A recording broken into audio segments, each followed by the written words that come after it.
Hello बच्चों, स्वागत है आपका हमारे चैनल में। इस वीडियो में हम मोल कंसेप्ट के बारे में समझेंगे। केमिस्ट्री के एक चैप्टर को स्टार्ट करेंगे। तो बिना किसी देरी के चैप्टर को स्टार्ट करते हैं, मोल कंसेप्ट को समझते हैं। सबसे पहले हम समझेंगे कि हमारा मैटर क्या होता है। तो हेडिंग डालते हैं मोल कंसेप्ट की और स्टार्ट करते हैं। सबसे पहले समझते हैं मैटर क्या होता है। तो बच्चों समझो, मैं लिखता हूँ और मैं बताता हूँ। एनीथिंग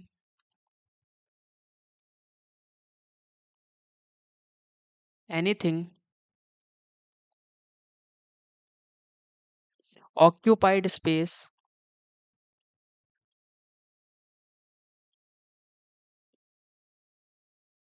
and have mass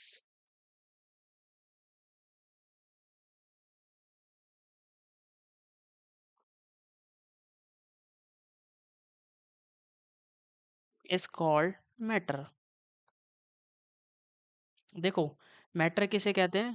जो मैटर उसे कहते हैं जो स्पेस ऑक्यूपाई करता है और जिसके पास मास होता है। जैसे हमारे पास मैटर क्या हो सकता है? जैसे मान लेते हैं चेयर है। चेयर ने स्पेस ऑक्यूपाई कर रखा है, बॉटल ने स्पेस ऑक्यूपाई कर रखा है, ठीक है। ह्यूमन बीइंग ने स्पेस ऑक्यूपाई कर रखा है। तो ये सब क्या है? ये मैटर हैं, ठीक है। मैटर के बारे में हमें समझ आ गया। अब आगे हम समझते हैं कि एटम क्या होता है ना बच्चों। एटम के बारे में समझते हैं। एटम क्या होता है? अब एटम को समझो। एटम क्या होता है? देखो बच्चों, स्मॉलेस्ट पार्टिकल ऑफ एलिमेंट क्या होता है? Smallest particle of an element, किसी एलिमेंट का सबसे छोटा particle. Smallest particle of an element which which may or may not have which may not have independent existence।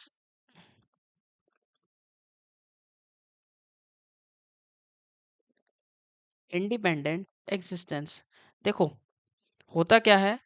Atom उसे कहते हैं जो सबसे छोटा पार्टिकल्स होता है ना, किसी भी एलिमेंट का, है ना, जिसका इंडिपेंडेंट एग्जिस्टेंस हो भी सकता है और इंडिपेंडेंट एग्जिस्टेंस नहीं हो सकता है। एग्जाम्पल के लिए समझते हैं। देखो, जैसे एग्जाम्पल देखो, मैंने बोला हाइड्रोजन। ये हाइड्रोजन का एटम है, तो हम इसे क्या लिखेंगे? One atom of hydrogen. ये हाइड्रोजन का एक एटम है ना। अब देखो, अब ये हाइड्रोजन का एक एटम है, बट ये क्या है? इंडिपेंडेंटली एग्जिस्ट नहीं करता है। Does not have independent existence, है ना। इसका कोई इंडिपेंडेंट एग्जिस्टेंस नहीं है।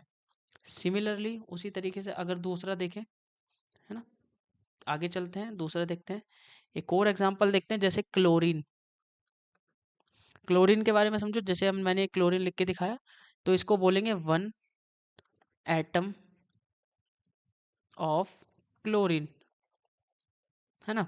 ये एक एटम है क्लोरीन का। अब ये एक एटम है क्लोरीन का, तो होता क्या है? इस क्लोरीन की कोई एग्जिस्टेंस नहीं होती है। Does not have independent existence. Does not have independent existence.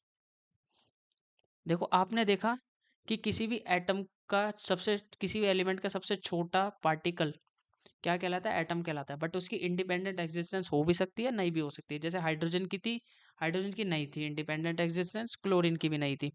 अब जैसे बात करें, होती किसकी है इंडिपेंडेंट एग्जिस्टेंस, तो उसको समझते हैं। जैसे देखो, मैंने बोला एक एग्जांपल और लेते हैं, है ना। मैं कह रहा हूँ helium, neon, organ, krypton, xenon, ठीक है, और सोडियम। इन सब की क्या होती है? इन सब, ये जो जितने भी एटम्स हैं, ऑल हैव इंडिपेंडेंट एग्जिस्टेंस। सबकी क्या है? इंडिपेंडेंट एग्जिस्टेंस है ना। बात समझ आती है? सब इंडिपेंडेंटली एग्जिस्ट करते हैं, कोई भी, सारे ही एटम की फॉर्म में एग्जिस्ट करते हैं, कोई भी मॉलिक्यूल की फॉर्म में एग्जिस्ट नहीं करता है ना, करता है बट इंडिपेंडेंट एग्जिस्टेंस एटम की फॉर्म में है ना। आगे चलते हैं, जैसे एक चीज समझाता हूँ, देखो मैंने बोला, एक और एग्जांपल लेते हैं, ये क्या है, 1 एटम ऑफ फॉस्फोरस है ना, ये क्या है, एक एटम ऑफ फॉस्फोरस का है ना। सिमिलरली अगर इसी का आ जाए, इसका मॉलिक्यूल आ जाए, तो ये क्या होता है, मॉलिक्यूल, 1 मॉलिक्यूल ऑफ फॉस्फोरस है ना। बात समझ आती है। इसके बाद हम आगे चलते हैं, मॉलिक्यूल को समझते हैं, मॉलिक्यूल्स क्या होते हैं हमारे, है ना, मॉलिक्यूल समझते हैं। सो मॉलिक्यूल्स, मॉलिक्यूल्स क्या होते हैं इसको समझो, आपको पता होगा मॉलिक्यूल्स के बारे में। स्मॉलेस्ट पार्टिकल्स होते हैं किसी भी एलिमेंट के और कंपाउंड के, जिनकी इंडिपेंडेंट एग्जिस्टेंस होती है। होते क्या हैं, smallest particle of any element और compound which have independent existence है ना, जिनकी इंडिपेंडेंट एग्जिस्टेंस होती है, विच हैव इंडिपेंडेंट एग्जिस्टेंस, क्या होती है, जिनकी इंडिपेंडेंट एग्जिस्टेंस होती है, उनको मॉलिक्यूल्स कहते हैं, है ना। अब जैसे बात समझते हैं हाइड्रोजन के केस में, एग्जांपल लेते हैं, एग्जाम्पल समझते हैं, जैसे H2, ये क्या है, ये है 1 मॉलिक्यूल ऑफ हाइड्रोजन है ना, ये 1 मॉलिक्यूल है ऑफ हाइड्रोजन। उसी तरीके से अगर H की बात करें तो ये क्या है, 1 एटम ऑफ हाइड्रोजन है ना, 1 एटम ऑफ हाइड्रोजन। आगे चलते हैं, हीलियम का केस समझते हैं। हीलियम में क्या होता है, देखो मॉलिक्यूल के केस में इनकी इंडिपेंडेंट एग्जिस्टेंस होती है, इसकी क्या है, इंडिपेंडेंट एग्जिस्टेंस, बट इसकी क्या है, इंडिपेंडेंट एग्जिस्टेंस नहीं है। अब जैसे हीलियम, हीलियम के केस में ये वाला हीलियम यानी ये दोनों, बोथ क्या होते हैं, एटम और molecule, both are atom and molecule, दोनों क्या है, एटम और मॉलिक्यूल से। ऐसा नहीं बोल सकते आप हीलियम के केस में He2, ऐसा नहीं होता, ठीक है। तो ऐसा नहीं करना है, मॉलिक्यूल के केस में और एटम के केस में हीलियम सेम होता है ना। आगे चलते हैं, आगे समझते हैं, जैसे मैं बोलता हूँ, एक एग्जांपल और लेते हैं, मैंने बोला, देखो मैंने सल्फर की बात की, सल्फर की बात करते हैं, ठीक है। सल्फर के केस में एटम कैसा होता है, एटम होता है S से, है ना, और सल्फर के केस में मॉलिक्यूल कैसा होगा, मॉलिक्यूल होगा S8 से दिखाएंगे, है ना। आई थिंक थोड़ा सा छोटा दिख रहा है, तो हम इसे थोड़ा सा जूम कर लेते हैं, है ना, अब ठीक लगेगा। ठीक है, सल्फर के केस में S8 हो गया, है ना। सल्फर देखो, ये है सल्फर का एटम, ये है सल्फर का मॉलिक्यूल, मॉलिक्यूल की इंडिपेंडेंट एग्जिस्टेंस होती है। अब जैसे बात करते हैं क्लोरीन की, है ना, क्लोरीन की बात करते हैं। क्लोरीन के केस में एटम कैसा दिखता है, Cl, और अगर मॉलिक्यूल की बात करें, क्लोरीन के केस में मॉलिक्यूल कैसा दिखता है, मॉलिक्यूल दिखता है Cl2, है ना, Cl2। अब जैसे बात करते हैं एक मॉलिक्यूल में कितने एटम्स हैं, तो एक मॉलिक्यूल में 2 एटम्स हैं, इसको लिख के देखते हैं, 1 molecule of Cl2 has atoms, कितने एटम्स हैं Cl2 मॉलिक्यूल में, 2, है ना। बात समझ आती है। अगर एक और एग्जांपल ले, एग्जांपल के साथ समझे तो ध्यान देंगे आप थोड़ा सा इस चीज पे। जैसे मैंने H2O का एग्जांपल लिया, अब H2O के केस में क्या होता है, H2O के केस में क्या होता है, ये है क्या, 1 मॉलिक्यूल ऑफ H2O। ये H2O का एक मॉलिक्यूल है। अगर इसके बारे में बात करें तो हाइड्रोजन की बात करें तो 1 molecule of H2O। H2O molecule में has hydrogen atom. Hydrogen atoms कितने हैं, तो ये तो बहुत आसान है, 2। अगर बात करें 1 molecule of H2O has oxygen atom. Oxygen atom कितने हैं, ऑक्सीजन एटम है एक, है ना, बात समझ आती है ना। जैसे एक और एग्जांपल लेते हैं, एक और एग्जांपल लेके इसको समझते हैं थोड़ा सा। मैंने कहा एक और एग्जांपल लो। एग्जांपल किसका लिया, HNO3 का, HNO3। अब ये क्या है, 1 molecule of 1 molecule of nitric acid है। क्या ये नाइट्रिक एसिड है, 1 मॉलिक्यूल ऑफ नाइट्रिक एसिड है ये, है ना। अगर इसकी बात करें 1 molecule of HNO3 has oxygen atom. HNO3 molecule में ऑक्सीजन एटम कितने हैं, वो है 3, ठीक है। अगर मैं बात करूं 1 molecule of HNO3 has nitrogen atom कितने हैं भाई, तो नाइट्रोजन एटम है 1। अगर मैं बात करूं 1 molecule of HNO3 has hydrogen atom, hydrogen atom कितने हैं, तो ये हो जाएंगे 1, है ना, बात समझ आती है। अगर मैं पूछूं 10 molecule of HNO3 has oxygen atom. अगर ऑक्सीजन एटम HNO3 में 3 है तो 10 मॉलिक्यूल में कितने होंगे, बताओ, 10 इंटू 3, यही होंगे ना, 10 इंटू 3। तो 10 मॉलिक्यूल में HNO3 में ऑक्सीजन के एटम कितने होंगे, 30, है ना, बात समझ आती है। अब जैसे एक और एग्जांपल लेते हैं, एक और एग्जांपल के माध्यम से समझते हैं।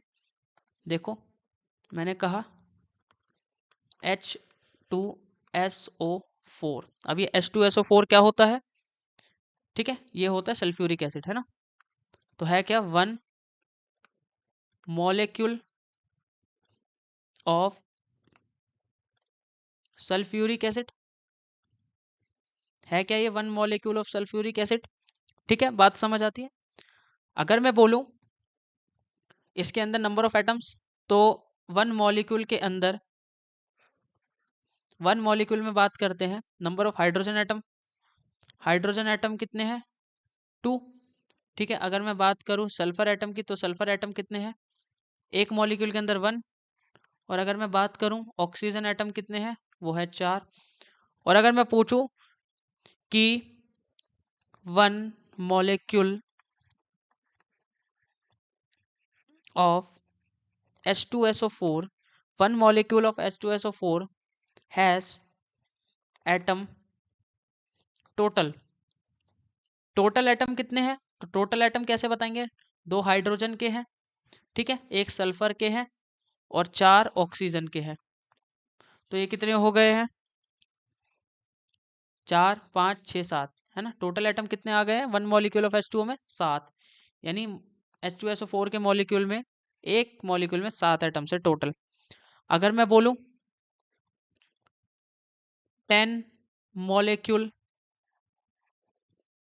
Of H2SO4 has total atom कितने हो जाएंगे, अगर एक मॉलिक्यूल में 7 है तो 10 मॉलिक्यूल में 7 इंटू 10 कितने हो जाएंगे, ये हो जाएंगे 70। बात समझ आती है, ठीक है, हमने इसके बारे में समझा। अब हम समझते हैं आइंस क्या होते हैं। आइंस क्या होते हैं, है ना, आइंस के बारे में समझना है। तो आइंस की हेडिंग डालते हैं, आइंस क्या होते हैं। तो आइंस देखो, ये चार्ज पार्टिकल्स होते हैं, ये क्या हो गया, सर्कल बन गया, कोई नहीं, इग्नोर करते हैं। दीज आर चार्ज पार्टिकल्स, होते क्या है, चार्ज पार्टिकल्स होते हैं। These are charge particles formed, बनते हैं, formed after gaining, formed after gaining और लॉसिंग, फॉर्म आफ्टर गेनिंग और लॉसिंग एन इलेक्ट्रॉन। किसी भी इलेक्ट्रॉन को जब गेन किया जाता है या फिर जब लॉस किया जाता है तब आइंस बनते हैं। ठीक है, आइंस समझते हैं कितने टाइप के होते हैं, तो आप समझो आइंस के बारे में। देखो, आइंस दो टाइप के होते हैं। ठीक है, एक होते हैं कैटाइन, तो इसको लिखते हैं अच्छे से, एक होते हैं कैटाइन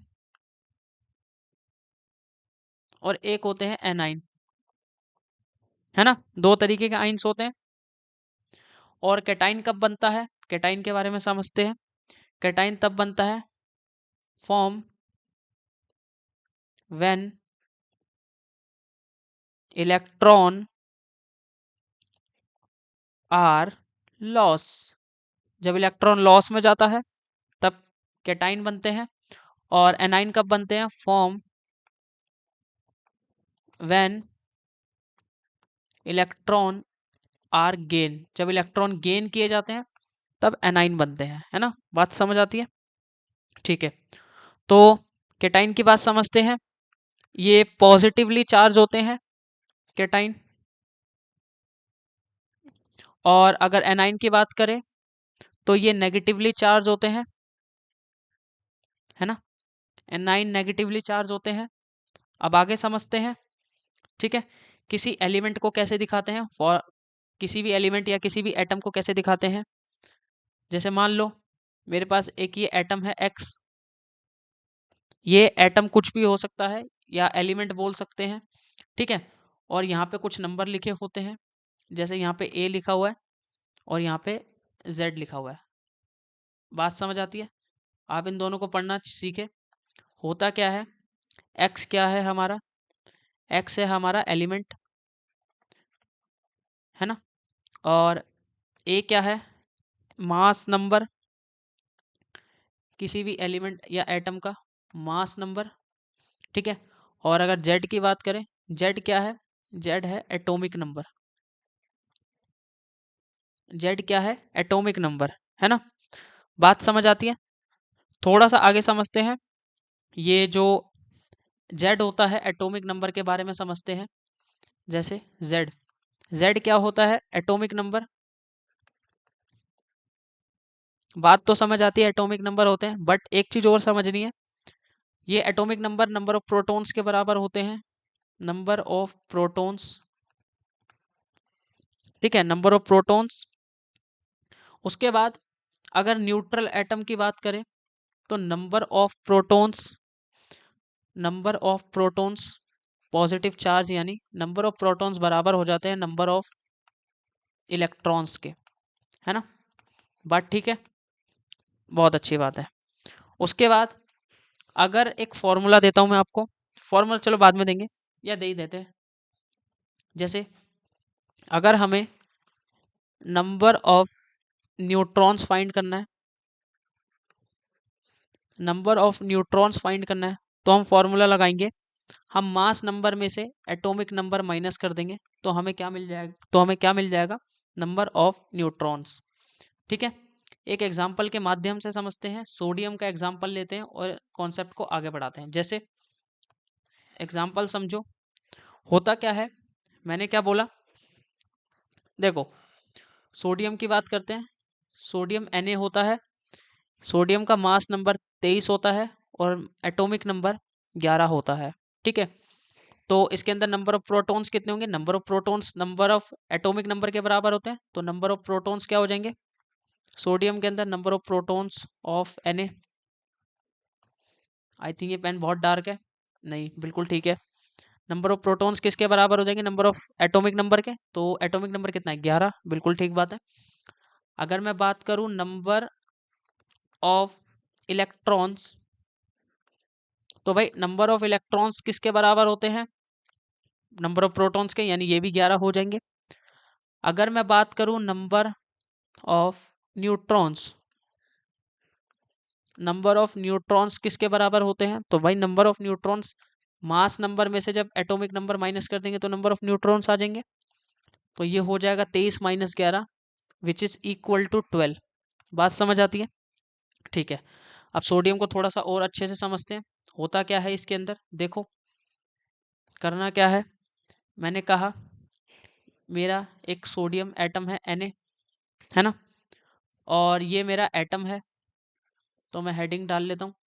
और होता क्या है, मैं इस सोडियम एटम के अंदर से एक इलेक्ट्रॉन निकाल लेता हूँ। मैंने क्या करा, सोडियम एटम में से एक इलेक्ट्रॉन बाहर निकाल लिया। बाहर निकाला तो इसके ऊपर पॉजिटिव चार्ज आएगा क्योंकि इसने इलेक्ट्रॉन छोड़ दिया। इलेक्ट्रॉन छोड़ने पर कैटाइन बनता है, यानी ये कैटाइन बन गया है ना। बिल्कुल ठीक बात है, कैटाइन बन गया है, बहुत अच्छी बात है। उसके बाद हमें ये बात समझनी है कि ये जो एटम है हमारा, एटम इस टाइम सोडियम के पास 11 प्रोटॉन्स है। इस टाइम सोडियम के पास 11 प्रोटॉन्स है। इस टाइम इसके पास 11 इलेक्ट्रॉन्स है ना, और 12 न्यूट्रॉन्स है। ठीक है। अब आप एक चीज नोटिस करें, हुआ क्या, जब इलेक्ट्रॉन निकाल दिया तो प्रोटॉन्स 11 ही रहे। बात ठीक है, प्रोटॉन्स 11 ही रहे। 11 क्या हो गए हैं, 11 नहीं, अब इलेक्ट्रॉन कितने हो गए, अब देखो इलेक्ट्रॉन निकाल दिया तो इलेक्ट्रॉन हो गए 10, 10 इलेक्ट्रॉन हो गए हैं, जबकि जो न्यूट्रॉन है वो 12 ही रहे हैं, है ना। बात समझ आती है? बिल्कुल ठीक है। अगर जैसे मैं आपको एक क्वेश्चन देने की कोशिश करूं कार्बन डाइऑक्साइड के बारे में, तो थोड़ा समझना इस चीज को। मैंने कहा मैं एक क्वेश्चन लेता हूं CO2, तो मुझे बताओ ये क्या है। तो भाई ये है one molecule, molecule of carbon, carbon नहीं कार्बन डाइऑक्साइड, है ना। कार्बन डाइऑक्साइड का एक मॉलिक्यूल है, बिल्कुल ठीक बात है। अगर इसमें मैं बात करूं वन मॉलिक्यूल के अंदर, तो इसको थोड़ा सा समझते हैं वन मॉलिक्यूल के बारे में। ठीक है। अब एक मॉलिक्यूल के अंदर कार्बन के एटम्स कितने हैं, 1, और ऑक्सीजन के एटम्स की बात करें तो ऑक्सीजन एटम कितने हैं, 2। बात समझ आती है, ये भी आसान था। ठीक है। अब एक काम करते हैं, हम नंबर ऑफ प्रोटॉन्स निकालना समझते हैं कि नंबर ऑफ प्रोटॉन्स कैसे निकालते हैं और नंबर ऑफ न्यूट्रॉन्स कैसे निकालते हैं। ठीक है। तो सबसे पहले नंबर ऑफ प्रोटॉन्स के बारे में समझेंगे,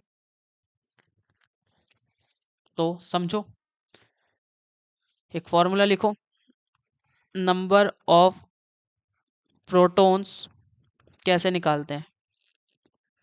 number of protons in particle, किसी भी पार्टिकल के अंदर, पार्टिकल कुछ भी हो सकता है, एग्जाम्पल के माध्यम से समझ आ जाएगा।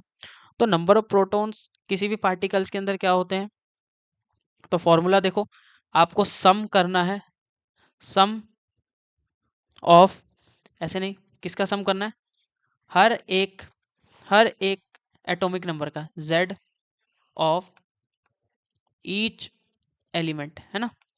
सम करना है हर एक एलिमेंट का एटॉमिक नंबर का, इनटू में क्या करना है, number of particles, number of particles into में क्या करना है, नंबर ऑफ पार्टिकल्स ऑफ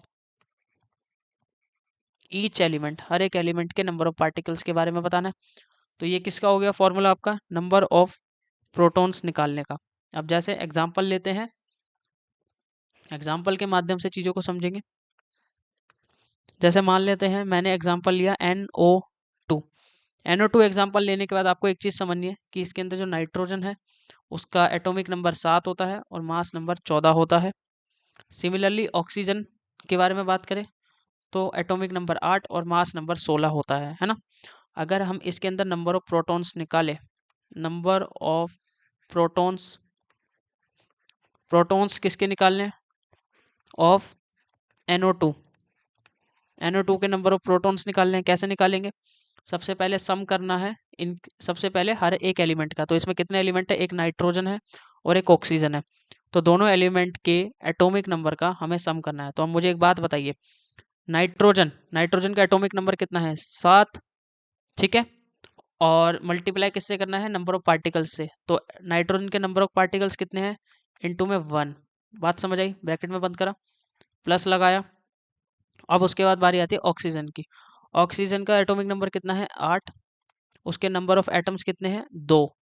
बात समझ आती है, नंबर ऑफ एटम्स है 2। अब जब ये चीज़ हो जाएगी तो इसको पूरे को बॉक्स में बंद करना है। अब ये पूरे NO2 के कितने मॉलिक्यूल हैं, 1 है, तो 1 से मल्टीप्लाई कर देना है हमें, है ना।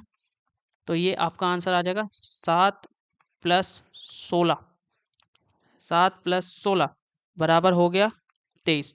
तो NO2 के अंदर नंबर ऑफ प्रोटॉन्स के बारे में आपको समझ आ गया होगा। ठीक है। अब एक काम करते हैं, नंबर ऑफ न्यूट्रॉन्स निकालना समझते हैं कि नंबर ऑफ न्यूट्रॉन्स कैसे निकालते हैं।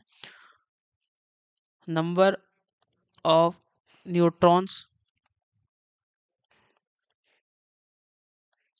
न्यूट्रॉन्स कैसे निकालते हैं, कुछ नहीं करना है, सम करना है हर एक एलिमेंट के लिए। क्या करना है, उसके मास नंबर में से उसका एटॉमिक नंबर माइनस कर देना है और मल्टीप्लाई कर देना है नंबर ऑफ प्रोटॉन से। नंबर ऑफ प्रोटॉन से मल्टीप्लाई कर देना है आपको। तो ये हमारा हो गया नंबर ऑफ न्यूट्रॉन्स का फॉर्मूला। क्वेश्चन कैसे अटेम्प्ट करना है, देखो ध्यान से समझना। जैसे मान लेते हैं CO2 की बात करते हैं, CO2 एग्जाम्पल लेते हैं। CO2 एग्जाम्पल के अंदर हम एक चीज़ समझते हैं कि जो कार्बन है उसका एटॉमिक नंबर 6 होता है और मास नंबर 12 होता है। और ऑक्सीजन जो है एटॉमिक नंबर 8 होता है और मास नंबर 16 होता है। बात ठीक है। अगर हमें इसके अंदर नंबर ऑफ न्यूट्रॉन्स निकालने हैं तो number of neutrons of CO2, देखो CO2 के नंबर ऑफ न्यूट्रॉन्स निकालने जा रहे हैं। कैसे निकालेंगे, सबसे पहले हर एक एटम को देखेंगे कार्बन के बारे में। कार्बन का मास नंबर देखो, मास नंबर A यानी मास नंबर कितना है, 12। उसमें से एटॉमिक नंबर माइनस करना है, यानी कार्बन का एटॉमिक नंबर 6 हो गया।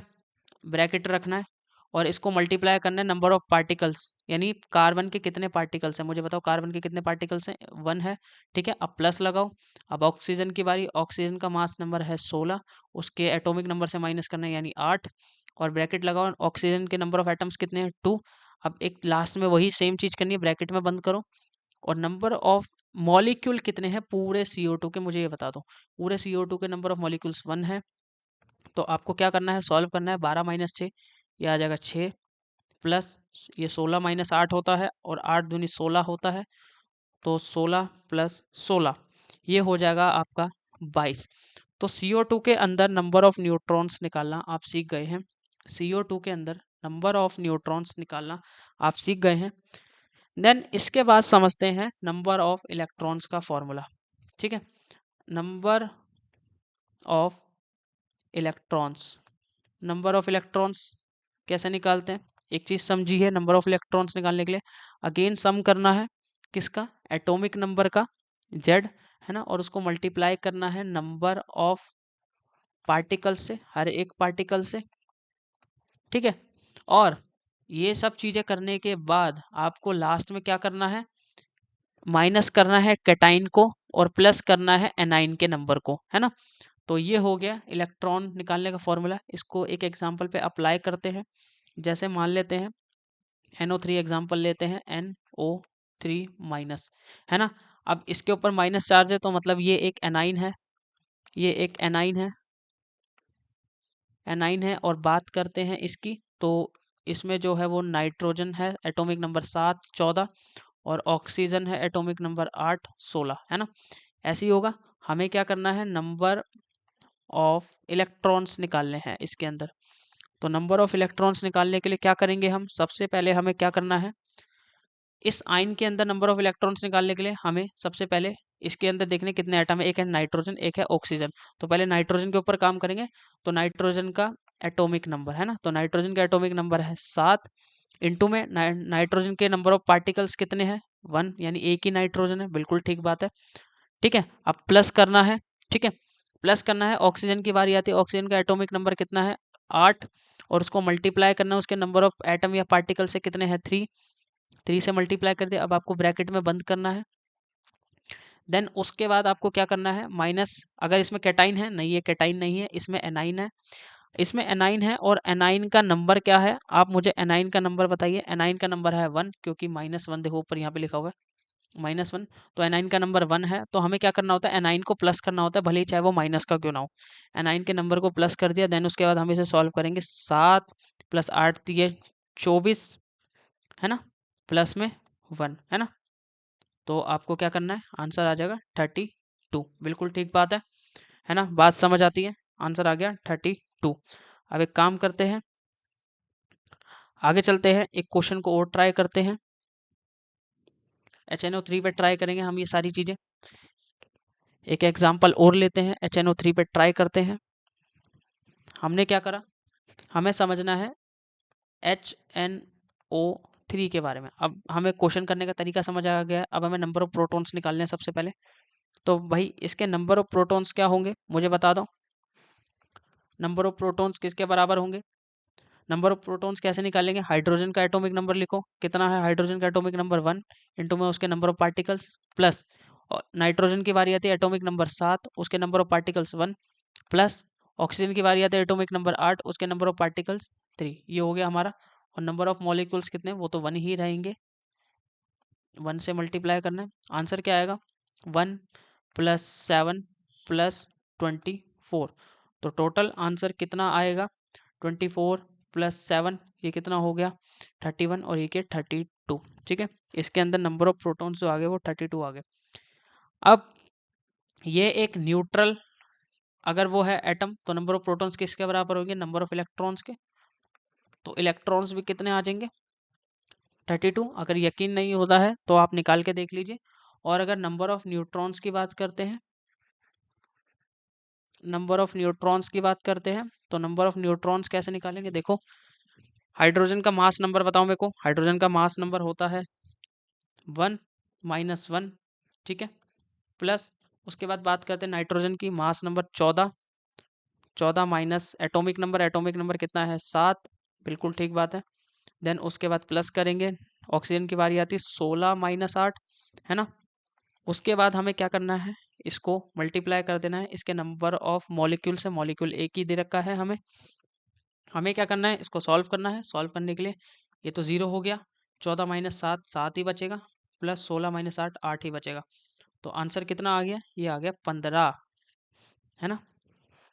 देखो यहाँ पे एक मिस्टेक कर दी है, हमें यहाँ पे मिस्टेक को ठीक करनी है, आंसर 15 नहीं है। मिस्टेक को ठीक करते हैं, ये क्वेश्चन ऐसे नहीं होगा। देखो यहाँ पे क्या करना है, आई थिंक 1 मिनट रुकिए।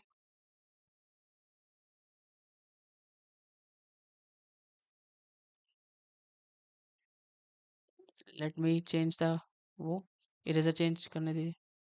देन उसके बाद हमें ये समझना है, देखो हमने यहाँ तक तो सही कर दिया। माइनस ऑक्सीजन की जब बारी आई, तो ऑक्सीजन का मास नंबर 16 होता है, उसका एटॉमिक नंबर 8 होता है, ठीक है। और उसके बाद क्या करना है, उसके नंबर ऑफ पार्टिकल से मल्टीप्लाई करना है, डेट इज 3, ठीक है। देन उसके बाद क्या करना है, नंबर ऑफ मॉलिक्यूल यानी 1। तो अब आंसर सही आएगा, 14 - 7, ये आ गया 7 माइनस, ठीक है, माइनस नहीं है बीच में, ये प्लस है। देन उसके बाद 16 - 8, और 8 दिए कितना हो जाता है 24। अब आंसर कितना आ जाएगा हमारा 32, ठीक है। इन तीनों, इस HNO3 वाले क्वेश्चन में आपको अच्छा लगा होगा करके, क्योंकि तीनों का आंसर सेम आया है ना। तो एक काम करते हैं, इस क्लास को यहीं ख़त्म करते हैं। आपका बहुत बहुत शुक्रिया वीडियो देखने का। अगर आपको वीडियो पसंद आए तो आप इसे अपने फ्रेंड तक ज़रूर शेयर करें, और आप इससे कुछ सीखने की कोशिश करें, आपके लिए बहुत काम की वीडियो आएगी, ठीक है। लेक्चर 2 में भी हम इसको आगे बढ़ाएंगे, और ये वीडियो नीट के लिए भी हो सकती है।